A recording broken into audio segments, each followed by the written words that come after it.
I'll thank you to so many of you for showing up this evening, by the way, thank you. It's great to see as many of you out there, and thank you to SAAG for putting on this event. I'll start by introducing our panel. I'll go from that end to this end. I'll start with Darshatha Gamage, who is head of programming at Hashtag Generation. Hashtag Generation, if you're not aware, is kind of a youth-driven social media kind of based organization that kind of. Darshatha, I'll let you fill in the blanks there. Yeah, I mean, we're just an organization like youth tech. We're trying to kind of make the online space safer, inclusive, and sort of open for everyone to be in it. Yeah, that's what we're trying to do. Next up, we have Benislos Thushan, who does a lot of digital storytelling. Has begun a digital storytelling initiative. Benislos, do you want to say a couple of words about yourself before we begin? I think that's sufficient, but yes, I'm originally from North, and I'm a digital storyteller, so looking forward to talking to you. And next along the line we have Kanya D Almeida, who is an award-winning short story writer, and the award was the Commonwealth Short Story Prize for 2021, if I remember correctly. Yeah, across the whole world, by the way. Definitely recommend you go and read her story if you haven't yet. But does work both in fiction and in non-fiction. A book coming out soon, which we'll talk about a little bit later. Kanye, you're okay. And Raisa, who is a journalist for 15 years, who has worked, I think, from everywhere from Sunday leader to begin with, to now being deputy editor of Himal Southasian. So all across the print and digital space. These are our panelists. Thank you all for being here. Welcome to our panel on the Kendrick Lamar, the Drake rap beef.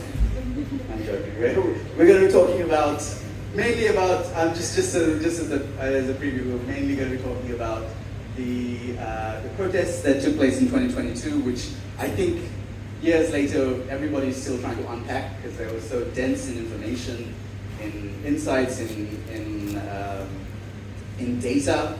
But I'm going to start with Kanya first. As you mentioned, you are across both fiction and non-fiction works. I think you've got a book coming out that is non-fiction very soon. But I was really struck by your story that won that Commonwealth Prize. It's called "I Cleaned the Shit," basically, and the. Oh, okay, sorry. I cleaned the. Oh, okay. I cleaned. Okay, so hold the mic up. So, yeah. So, I think some of us changed the title, but the title really is. I cleaned the. Yeah, I cleaned the blank, and the blank stands for, and it's a really beautiful story about the protagonist is a woman called TV Rita, who is not only a woman of kind of modest means, but also somebody who is queer, who comes from, who is doing a job that is kind of childcare for a disabled child, which is not not a job that is valued much in society. I wanted to come to you first and ask you what the value is and what you see the value is in telling stories about people who come from perspectives that we don't often hear in fiction, in media, in our lives daily, whose voices generally tend to be quieter than the rest of us. Yeah, thanks, Andrew. Can you guys hear me okay? Yes. Okay. If it's okay, I'll answer it because of sort of an anecdote from my days as a journalist. Can you hear me? because one of the first pieces of journalism actually that I did that was completely of my own doing was I was part of a movement in the States. I lived in New York City for 10 years, and there was a group of folks who was organizing around young Muslim men who had been rounded up in the dragnet that happened in the US after 9/11. They had brought in all these really draconian anti-terror laws and essentially sent the FBI into Muslim communities in New York to entrap and ensnare Muslim immigrant men by sort of coaxing them into expressing sort of radical Islamic rhetoric. And these men have been put away in jail for like extremely harsh sentences, like 30 years to life imprisonment. And I had anyway been organizing around prison justice and prison abolition in the US, and I was asked to come to these protests that happened at a detention center in the heart of the city. And every week, the family members of these men would gather there to basically light candles, because it was where the detainees were held in pre-trial detention. And it was all women who were leading this movement, because it was the men who had been taken in. And the women were coming, and they could actually see us from this like huge skyscraping building. They could look out of the window and see that there were people there. And I had been asked to come by a fellow comrade of mine, another a woman activist. And she was like, these stories need to be told, right? She was like, I want these women interviewed, we need these stories. And they understood that these stories needed to be told, but they were so fearful, because the ways that they had been entrapped by the FBI was precisely by strangers walking into their homes and saying, tell us your stories. So it was this super complicated process, because they wanted me to write, and they knew that I had access to certain kinds of media that they wanted to cover the movement, but they were like, who are you? We don't trust you. And also there's not that many Sri Lankans in that space of prison abolition, and specifically that issue, because it was mostly Bangladeshis, Pakistanis, ethnic Albanians, Muslim communities. So, but because I was anyway an activist, I just kept showing up at the protests. I just kept showing up. I would try to talk to them on the sidelines. And it was a bit sketchy, because one of the things they would all do was hold up the names of the men who had been in prison. And they were like, you also hold the board. And I was like, shit, I don't want to be holding this board of these, terror suspects in the US in the middle of all of this. And I just was like, I'm a journalist, I'm neutral. And they were like, no, sorry, it doesn't work like that. You're here, you have to hold the board. So there were times that I was also holding this board. And finally, after about 3 months, one of the women whose son at 17 had been taken in. He was an autistic, dyslexic young boy who was entrapped. And she said, come to my home. And I'm ready to talk to you, I'm ready to tell the story. And from there, I was able to speak to 3 families over an extended period of time, get all their stories and put them down. But I don't feel like the achievement of that was the publication of the story, which got quite a bit of traction. It was actually that they got to sit and talk and tell that story and finally get over that fear of letting these people in. And it was that voice. I remember when you asked me the question before, you asked it now, you said, how do we give voice to people who don't have a voice? They do have voices. It's just that they're not feeling safe enough to use that voice. And I felt like that was the biggest thing that came out of it, is that they got to sit and be heard. So even when I approach fiction, like that's kind of my training in writing across the board. It's been movement journalism, and it's been story hearing before the storytelling. So that's kind of, I do that for my characters too. I'm just like, all right, I'm listening. Yeah, I mean that's an incredible. Yeah, that's an incredible lesson in journalism, to listen first, and then before you tell the story. The most important part of a lot of storytelling, I find, is listening and trying to understand perspectives of somebody who inevitably in journalism, particularly if you write in English, as I think a lot of us do here on this panel, a lot of the really important work happens at the listening stage. I want to go to Benislos next and talk about one recent moment in Sri Lanka that we said we were going to talk about the protests that saw stories being told through perspectives that we don't often hear, were those protests in 2022. And as a citizen journalist, as someone who kind of is very active in that area, you would have seen a lot of fresh narratives being brought to light that perhaps a lot of the mainstream media had not highlighted. Benislos, can you talk a bit about that and broadly bring us into that world?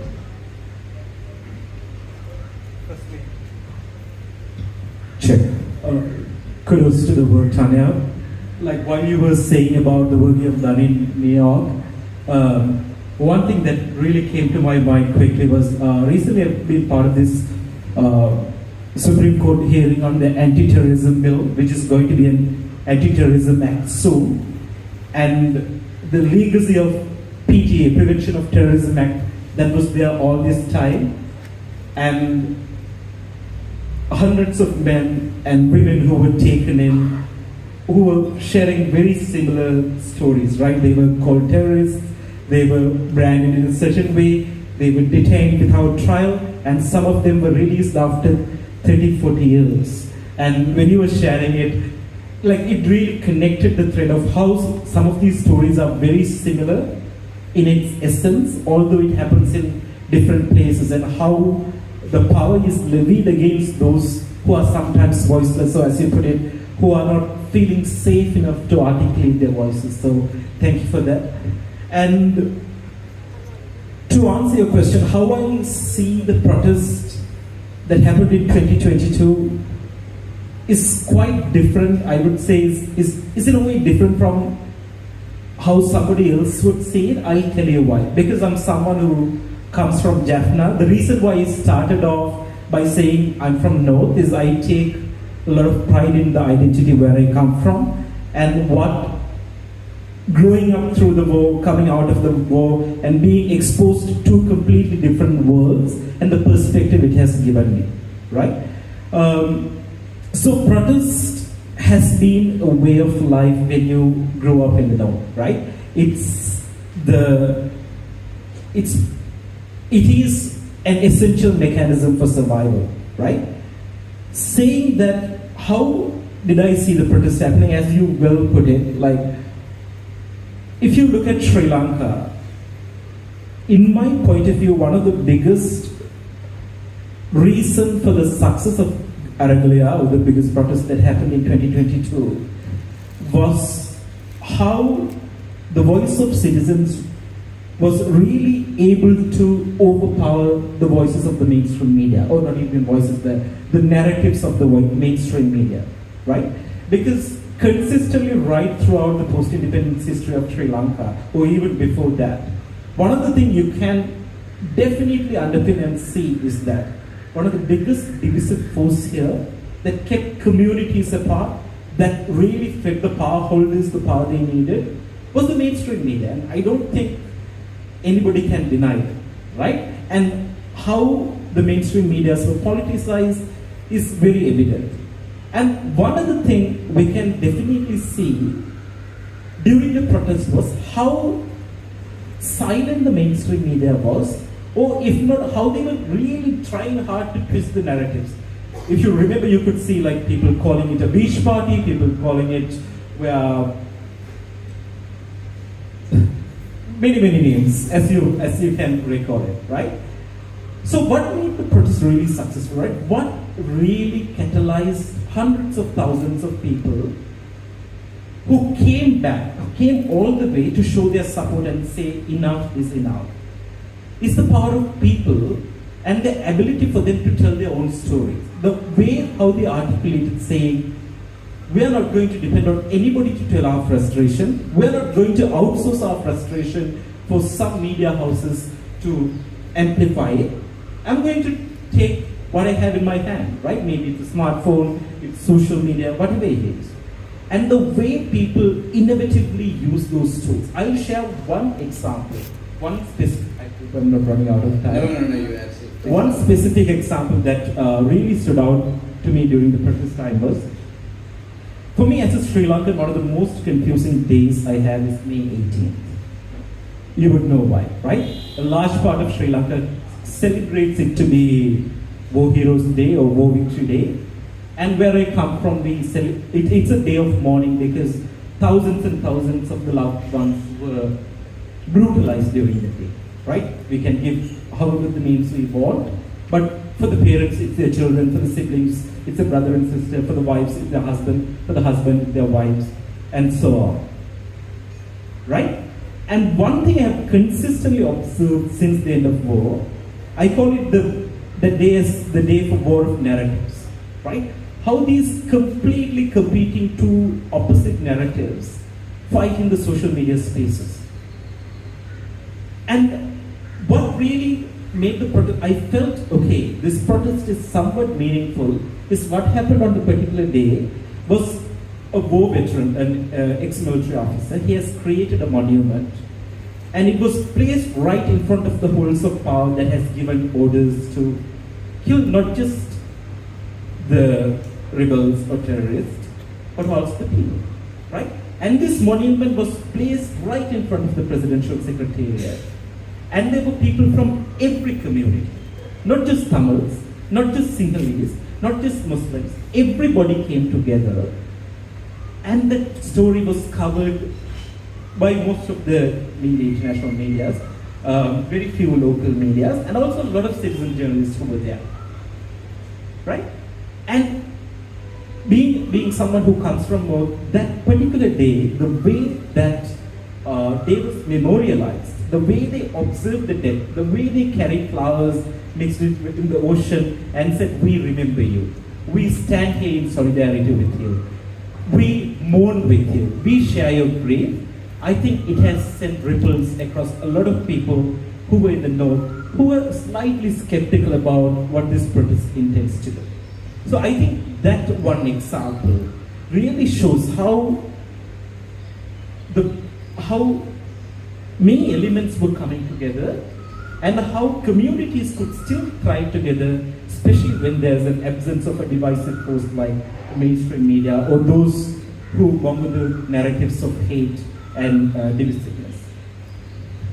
Thank you very much. That's an incredible perspective, and something that, you know, even in my kind of more recent travels in the South, where I've encountered perspectives that are completely changed from, you know, maybe a few years ago, where in some parts of the country it was okay to say things that were divisive, that were racist, that did not bring Northern and Eastern and Muslim, you know, perspectives into account, but that I certainly, in my anecdotal kind of like, you know, travels around, have noticed that change.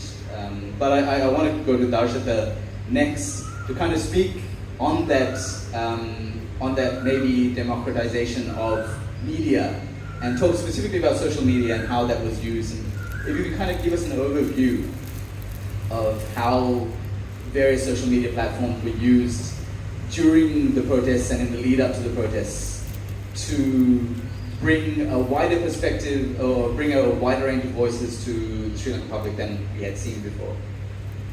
Thanks, Sudhir. And to answer your question, I think something that we all agree is that social media played a key role in mobilizing people during the entire Aragalaya movement. But it's also, I feel personally that we should also look at it from a bit further beyond, not just early 2022, because I feel the entire civic movement started much earlier. I mean, historically we've had the civic movement, but I mean, the general people haven't been part of that movement. I mean, the examples that we shared about the PTA, all of that, there was discussion around it, but the general public was never part of those conversations. But I think something really changed in early 2021 when there was protest for the environmental issues. When there was a road being built in Singaraja, and there was a protest near Wickrematunge in front of Megapopra with a drawing by some kids. That was a small protest, but at that point, I think authorities tried to take down the picture that was drawn by the kids. And that got a lot of social media attention. A lot of people put out their cover pages, like for cover photos online of that picture. And that, I think, was a starting point. And with that also came a few other protest movements with farmers with the all organic agriculture and other agricultural issues. The farmers were on the ground, and there was a lot of discussion online around it.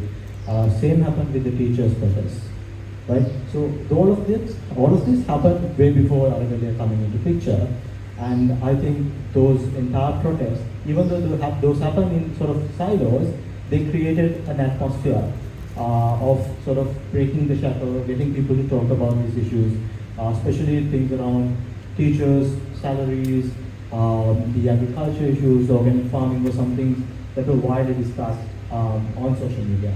And with that, when the whole economic crisis came into play, where the wider public was affected with the electricity, the gas, the fuel, I think that sort of built onto the momentum that was there, especially with the government at the time had such vast power in parliament and had almost 2/3 majority to create that entire thing. So it was not like something that happened overnight. So it was something that was happening and growing. There was this content that was happening online, and people were sharing their stories. So even with the environmental issues, the farming issues, teachers issues, all of that, we saw a lot of stories. They were not organized.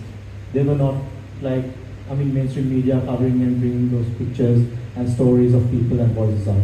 They were just coming out from different players who were just trying to share those stories. So I think that's sort of where it started off. And when the entire protest was starting off, there were small protests happening in Colombo, in SAAG, different areas. And still, I don't think any one of us knew, this is going to be this is what it's going to be. There was a lot of uncertainty of what kind of movement is going to come in.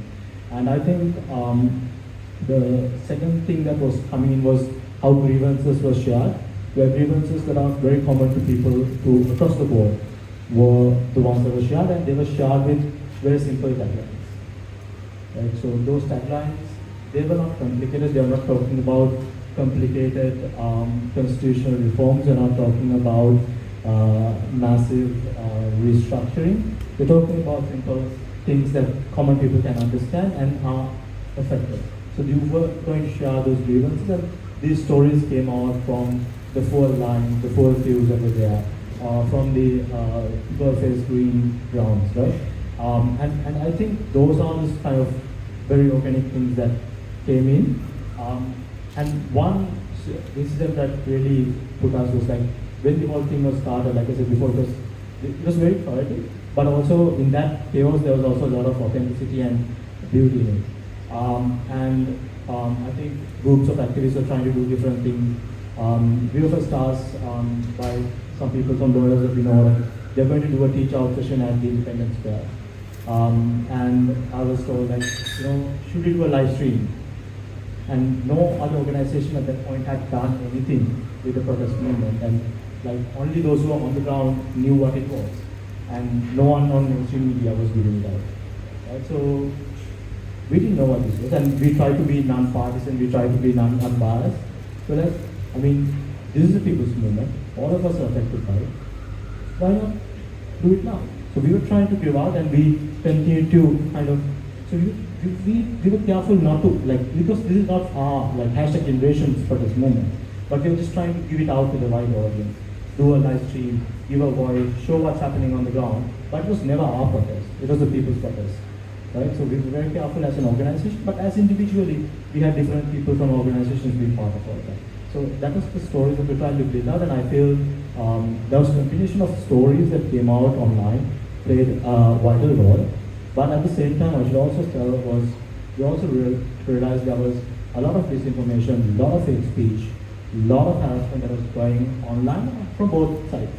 From the hard narratives coming on from the state propaganda machinery, targeting activists, and it's still going on.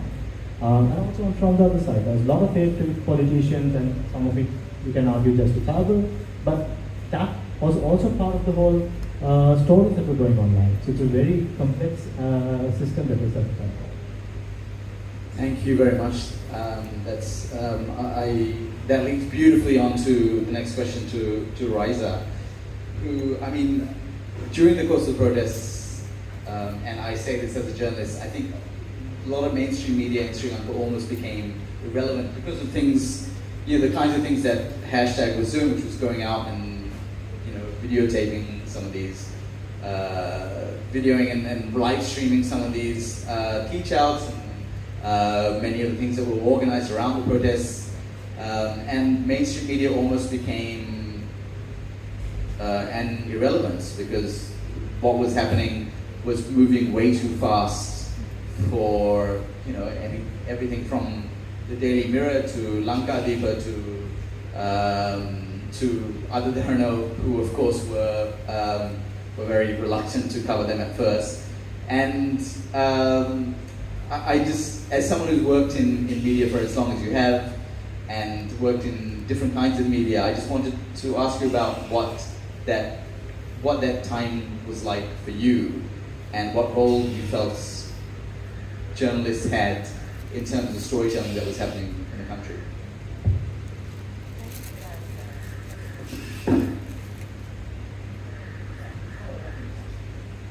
Yeah, can you guys hear me? Okay, so I guess I'll start with something that was kind of drilled into us very early in our training as journalists, which is this notion of impartiality. And I think Kanya really described it very poignantly when she was asked to hold the placard of those detainees, where you have to, as a journalist, you're supposed to be an observer. You're not supposed to directly participate and make yourself part of the story. That's something that we were kind of trained in when we were like starting out in print. And that's kind of been a journey of unlearning that I've had to have in my journey across from print to kind of civic media and to like digital spaces. And I think the way that people were reacting was as a result of, globally there has been an erosion in trust in media. And it's also because of, when you talk about the Sri Lankan case, I think a lot of the media houses, there's a lot of concentration of ownership, and a lot of the houses are owned by either political or business interests. And that, of course, shapes the coverage. And I think people do know that, readers know that. And in this era of like social media, digital journalism, people will tell you forcefully what they think about your work. So that was the reaction that you kind of saw, where there were several kind of incidents where the protesters would actually push back when journalists would try to come to the protest site and even say, we don't want you here. That is a result of them, critically consuming the media and recognizing the kind of angle that was coming in when it came to coverage of the protests. When it came to me personally, I would definitely say that I did struggle with that, what do I do? Do I kind of stand aside as an observer, or do I participate? That was a question that I asked myself as well. And I ended up kind of participating, marching in the protests. I mostly used social media, and I was mostly sharing, like it was evident that I was marching in the protest. So, which I know is a controversial thing for a lot of mainstream media. I did have several colleagues, senior colleagues, reach out to me and kind of warn me in a friendly way and say, you need to be careful because there might be a crackdown later on. Apart from that, in terms of a work context, something that we did, there was another confrontation that happened with one of the student protest leaders who was a former journalist and who was taken in. And one person tweeted saying, a journalist was taken in while protesting outside the parliament. And one of the other journalists said, why was he protesting? He should have been covering the protest. And this sparked this big debate on should journalists participate in protests. And at that point, we kind of asked this question. We at Himal Southasian, we have this thing called a media file where we kind of comment on media. And we kind of asked the question, what makes a journalist? we also have to point out that journalists are also citizens. We are also impacted by the crisis. So are we only supposed to and allowed to protest about media freedom?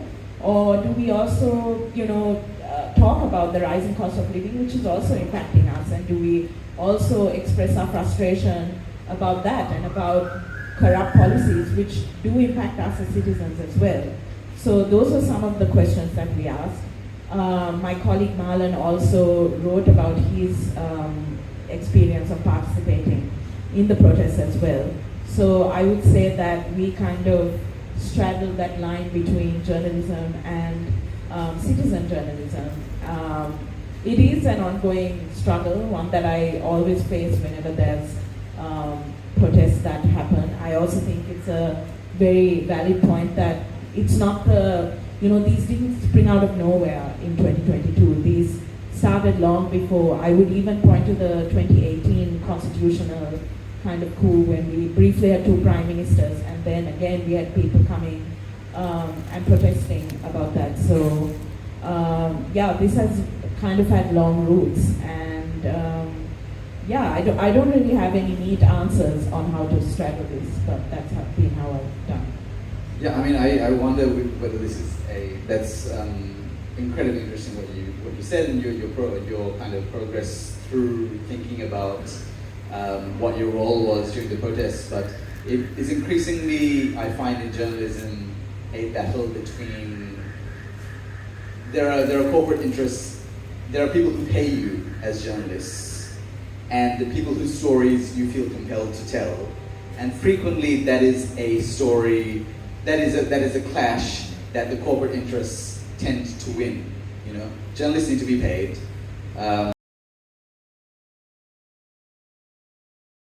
We can't even remember our loved ones. Everything, right? Even May 18, since we don't have any war memorials for people to go and mourn, or no national initiative, people at least went through social media. Now it specifically says, if you use social media, if you talk against the military, guess what? You will be imprisoned for 5 years or more, right? And then there's a heavy penalty as well. I'll bring you one more instance, right?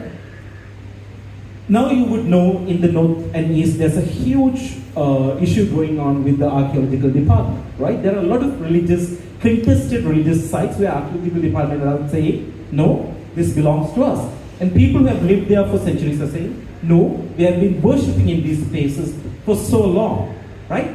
What does OSA say? If you talk about religion in a disparaging way, guess what? You're going to be arrested, right? And if you're arrested for the second time, it's not 5 years, it's going to be double that. And the penalty will also be double, right? So, for posting something that you really believe that is your right, you really believe that somebody is oppressing you, you can end up in jail for 50 years, right? So is there really space for citizen journalism is my question, and I actually don't have an answer for that. Yeah, I mean, the very leftist kind of theory on all of this is that we saw a period in Sri Lanka that was where free speech actually kind of reigned for a little while, and that formed a people's revolt. And the kind of classic leftist theory is that there's a revolt, then there's a counter-revolt, and then there's a revolution, which happens later because after the revolt, the political forces gird themselves and try and prevent that from ever happening. And the OSA and the ATA and all these other acts and actions of the government have tried to essentially prevent another round of mass protests, another Aragalaya from happening. I want to go to you, Darshatha, and get your views on that as well, and talk about what the OSA a little bit, but also about where Sri Lankan social media activism is now. So I try to answer that question. I mean, building on what Vin was also talking about, the Online Safety Act, and I'm assuming most of you all know about it. And as Vin said, it's one of the most draconian laws that have been introduced globally on regulating social media. Of course, social media, I mean, I spoke about hate speech and disinformation earlier briefly. So social media has a lot of downsides. There are issues, there are problems. But whether this piece of legislation is the answer is a big question, right? I mean, an entire legislation, a law that was built without any consultation, without talking to any legal expert, any technical expert, was just brought out randomly, where with no one taking ownership of who made the law, who drafted it. Right? Everyone's like, no, we are resigned from this committee. Right? So no one taking ownership, but a law came in. There was wide displeasure from almost everyone, even from the public, but still it went through. Right? It's a law now in this country. And the challenging part is that the Online Safety Act is just one of many. I mean, the anti-terrorism bill is in Parliament now. From what I hear, there are a lot of pipeline of new legislation that's going to come in. There's one around regulating NGOs, non-governmental organizations who have been showing dissent against the government. One for labor rights and trade unions. Another one, I mean, a lot of ones about reforms, and I think a lot of people agree on having reforms, but still, whether the reforms are about restricting rights is a question to be asked, right? So there are a whole bunch of laws that are in the pipeline. So it's not just OSA and anti-terrorism law that's going to be there. So a whole bunch of things that are going to come in, and the difficult part is if this comes in, these are going to be there for generations. The Prevention of Terrorism Act came in 1979 as a temporary act, and to date it's valid, it's working, and it's arresting people. Right? So I guess, I mean, being silent at this point is not an answer anymore. Yeah, and I just want to kind of bring that back to the that theory. You know, are we in the counter revolt stage of this kind of movement? Are we in the government's political elites, let's say, saw something that really scared them, then they came up with these laws, these acts that would seek to tamp down on freedom of expression so that they are never put in a place again that they were in mid-2022. Do you think Sri Lankan social media has changed in its kind of in the things that they express since before the Aragalaya and now? And do you think that while this might scare some people, there might be also just a sea change that has also happened? I will say yes and no. Yes, because definitely when you consider pre-Aragalaya times, there is more interest in civic consciousness, in like considerably more people talking about political issues, where we had earlier a culture where we are not into politics, right? I mean, still it's there, but we see more people really being interested about things that are happening, things about politics. The whole VFS visa issue, a lot of people spoke out about it. So there is more interest than it was during the pre-Aragalaya time. But I will also say is that what happened post-Aragalaya on social media is that there was a lot of organized, coordinated counterattacks for protest movements. There was a lot of discrediting that happened to the Aragalaya. Some of it can be true, some of it are not true, right? I mean, things about foreign conspiracies, things about activists being engaged in fraud, things about targeting actresses who came to the protest ground for one day, being associated with the entire protest movement. Right? So those kind of things were purposefully, I mean, from our observations, we see that there was purposeful effort to discredit Aragalaya, but also any protest that's happening, so because there was a trend, right? People are coming to Golfers Green as a trend to stop the trend makers, the celebrities, or anyone associated to come into protest, stepping down in the road. So they were trying to create, to sort of entirely discredit any sort of protest that's happening and to see it as something that's below anyone's. Yeah. I mean, the question I have to that is, so there are forces trying to discredit protest movements. And we talked earlier about how the role that capitalism plays in journalism. And we've spoken a lot in this panel about social media sometimes being a democratizing force in terms of the voices that we hear. But can people with money mobilize social media to such an extent that still in 2024, and this is a constantly shifting dynamic, that they can kind of enlarge enlarge their quashing of the dissenting voices? Yes. Number one, we spoke about mainstream media. Mainstream media are still the largest actors online as well. Right, so all these TV channels, they have their own YouTube channels, Facebook pages, WhatsApp groups, TikTok channels. You look at the followers, you look at number of people who are subscribed to those channels, they are still the largest. So whoever's pumping money and power into those media channels still have so much of say in what's going online and driving those conversations. But then we also have these other third-party pages, third-party news sites. Sometimes we even don't know who's running those things, right? Those ones are also being manipulated with money, right? Those narratives are planted. I'll maybe be a bit technical. We say coordinated inauthentic behaviors. We see about say 10, 20 Facebook pages who have massive following online, posting the same message in different words or different formats within 5 minutes of time. Tell me that's not paid. Tell me that's not sponsored. Right? And if you're following just one or two pages, you won't see all of that. You'll see, this is happening. And a lot of people are sharing it because you see 3 or 4 popular pages sharing it. Right? So you are creating narratives online through that, and that's paid. Right? And the other side, I'll speak a bit more, is the meme culture you mentioned.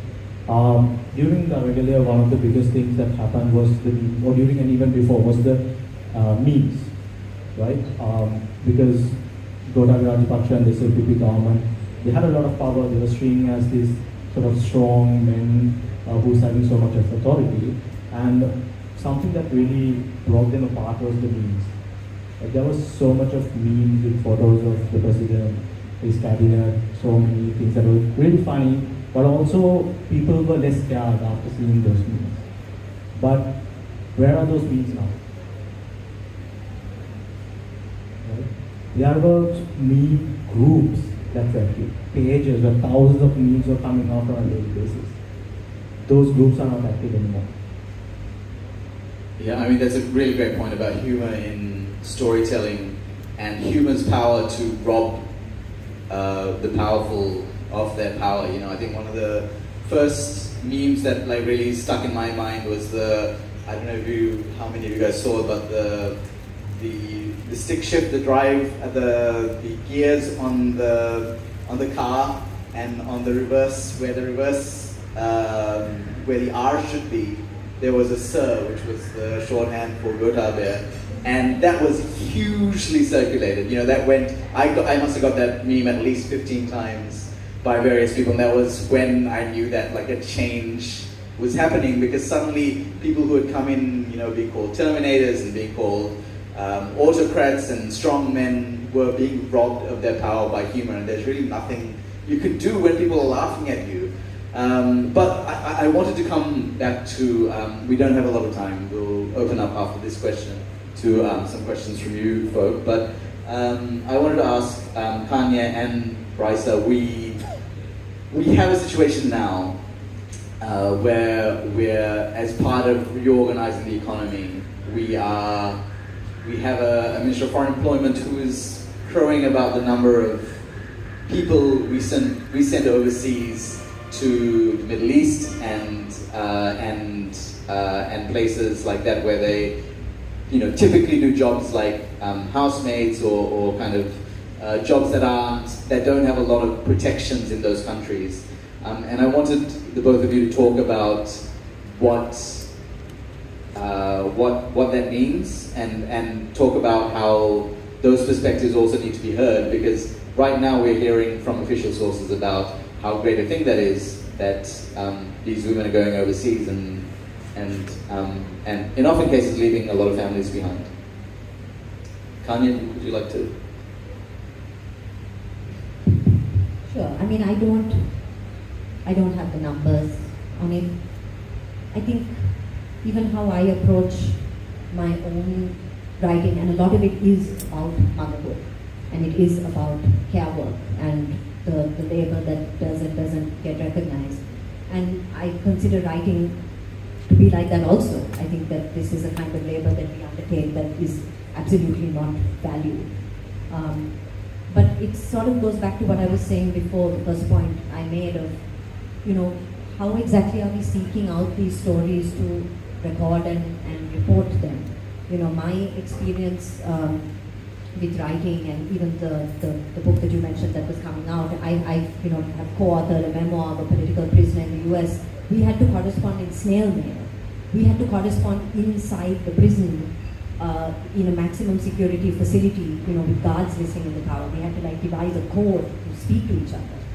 And I feel that I more and more in the work that I do with mothers, which is to actually hear their stories around birth and motherhood in Sri Lanka, is to move out of that space actually and convene in physical spaces. I know that's not always possible, but at a time that we're being surveilled to this extent, even when I was doing that story with the mothers of the Muslim men who had been arrested, the best stories that we got and had were when they were like, you can't put this on the thing that's going online. And we're just going to talk about it. But that was, we're talking about avant-garde. I feel like that is what it is for me, is to convene spaces of storytelling that are outside of that.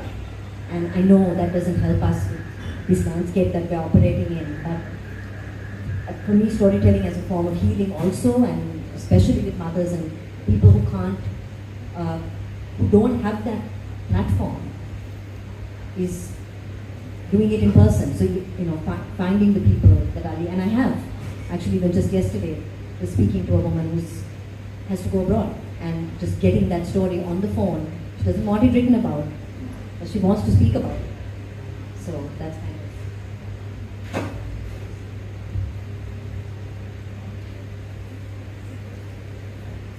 Yeah, I guess a lot of my work earlier on when I was reporting was also about trying to collect these kind of stories, like very difficult stories which aren't in the mainstream and which honestly people don't really want to hear. People don't want to have difficult conversations around, say, like sexual violence or, families of the disappeared. I think Darshatha was saying this earlier, there's this apathy that we often see in Colombo where people would rather just have a good time and talk about Kendrick Lamar and but how we kind of tried to do it was, I think it is important to meet people face to face, to gain their trust. And always, I think, to be aware of the power you have when you're the one who's holding a mic up to somebody else and asking them to share like very personal, private parts of their lives. I think that's something that throughout my career I've always struggled a lot with. I don't think I've always got it right. But what we've learned is to really be aware of what the person who's talking to you wants, what they're comfortable with, how much are they willing to share, Do we always need to photograph people's faces? So for example, when we've done stories on sexual violence in the North and the East, a lot of the time we didn't photograph faces because these women didn't want to be identified, and we certainly don't want a story that we've written to endanger them. It's about taking them to a neutral space and thinking about ways to photograph them so that they are not identifiable, but also, telling their stories and not using their names if that's not what they're comfortable with. And also I think there's this piece by Sunila Galapathy where she kind of talks about encouraging, kind of waiting for people who want to tell their stories rather than trying to force a story out of someone. And I really think that's really powerful and really true. I also want to kind of end a bit on a note of optimism in terms of the surveillance landscape. I mean, I know that, yes, we do, this legislation is very repressive, but what we've seen in the past is that people have learned to adapt. For example, we've had multiple governments who wanted to block social media by saying that, it results in hate speech. And people found ways around it. People were downloading VPNs and people were still kind of posting. And then even the government was kind of recognizing that this didn't work. So I guess this new suite of legislation is an attempt to, increase self-censorship. I personally, and maybe I'm being naive and an optimist, but I'm still hoping that people will find ways to adapt and will still find ways to be critical and tell difficult stories. So that's my hope and my belief. I guess because I have to be, I don't know. Yeah, I would like to join you in optimism. I think as fast as and as repressively as the government seeks to act, people's creativity and also the speed of tech always tends to be a couple of steps faster, and we definitely saw that through the course of the protests. But right now I'm going to open up the floor a little bit to questions and also to comments, but if you have a comment, keep it to less than a minute. Last time I did a panel, Raisa was there, it kind of went off the rails, so we're gonna try and if you have a comment, that's okay, but just keep it short. I'm going to cut you off. I'm aggressively going to cut you off. We've got a question over there in the back.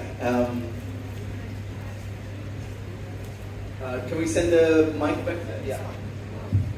I can share this mic up here.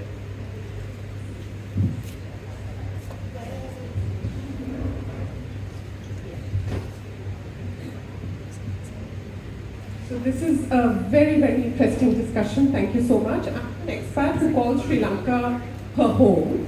So I want to ask, what's the life or the lifespan of a protest? You had the protest in April, and now you don't hear much about it. How long will you continue to raise your voice, and how long will the citizens continue to raise their voices? Because we have in South Asia, we have protests going on everywhere. So what do you have to say about that? Because it's my, this is my opportunity to ask you, the experts, about this. Thank you. I think Benislos has a good answer to that. Thank you for the question. Let me unpack this. So, protests can be defined in so many different things, and it can mean so many different things to different people, different cross-sections of the society, right? But when we talk about the lifespan of a protest, one of the narratives that came out during even Aragalaya was that North and East are not participating in this, right? Why are you guys not protesting enough, right? But do you know that there is a protest still going on in the North? More than 2,500 days, I could be wrong, it's even more than that, I'm sure, right?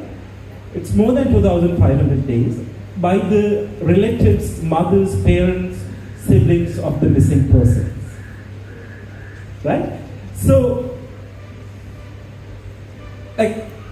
how do we define the lifespan? It also, I think, it heavily depends on the goals of the protest as well, right? And these questions, the mothers were having, the relatives were having, where are our missing children? Where are our husbands, right? And it has been left unanswered for so many years, and the protest is still happening today.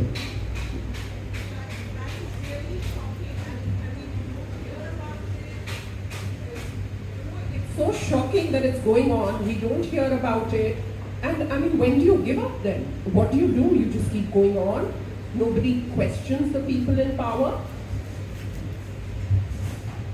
I wouldn't want to take away their agency to prescribe as to when this would end, but one thing I would say is I really look up to those mothers and their persistence, right? And when anybody comes to, I'm sorry, I might sound aggressive, when this point is made that North and East doesn't care enough about what was going on in the Gulf East Green, I'm like, no, hell no, please stop teaching us how to protest. That has been the way of life. right? That's the answer I gave to like people I interacted. If you really want the answer, go meet them where they are, right? And sometimes it's also the romanticization of protest that happens after protest, right? Okay, we were there, we have been protesting and this happened, right? But sometimes some of these protests, like what really inspired me about Aragalaya was more than what I saw in the Gulf is great. It was the small pockets. When you pass through A9, in the small pockets, even in the remotest single villages, Muslim villages, where 3-4 people were standing together and protesting at a junction. Where one person was standing there and protesting, right? And I think each of these carry a lot of weight in itself. And I honestly don't know an answer where until when it should go up to. So yeah. I was going to add that the process of writing and storytelling, I feel like I'm been in a lifelong state of protest, and that's what the fiction is. A book just came out last year called Brotherless Night, V.V. Ganesh Anandan. Took her 16 years to write that book. It's about the end of the war. And that is an act of protest over 16 years, when you can't physically bear what is happening in the 15 years of this thing that we call peace that's been going on in this country. You know, I am the niece of Richard D'Souza, who was assassinated during the second JVP insurrection. It drove his mother mad. She was a brilliant doctor, she was a brilliant organizer. She died alone in a home of dementia. And every story that I write, even the short story collection and this thing about mad women and all of that, is her. It is that protest of what the state did to this one person. It's just been a lonely vigil for however long, but I think that's, as storytellers, that's how I feel. It's a very long game, and because the act of doing it is also so solitary and isolated, we can be in that mode forever. We can be in that protest, right? I mean,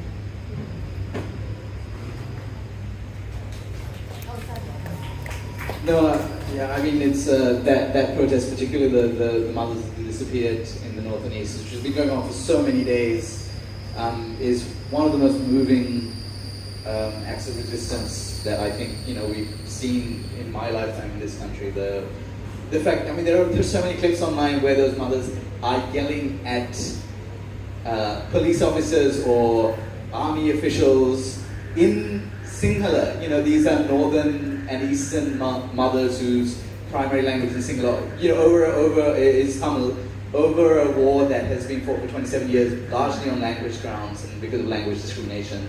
And them asking for answers in the language of the oppressor, that I found incredibly moving. And those clips are available online. If you're not available with that, if you're not aware of that protest, please go and look that up. I'll open up for just 2 more questions, and then we have to be done, sadly. Anyone else?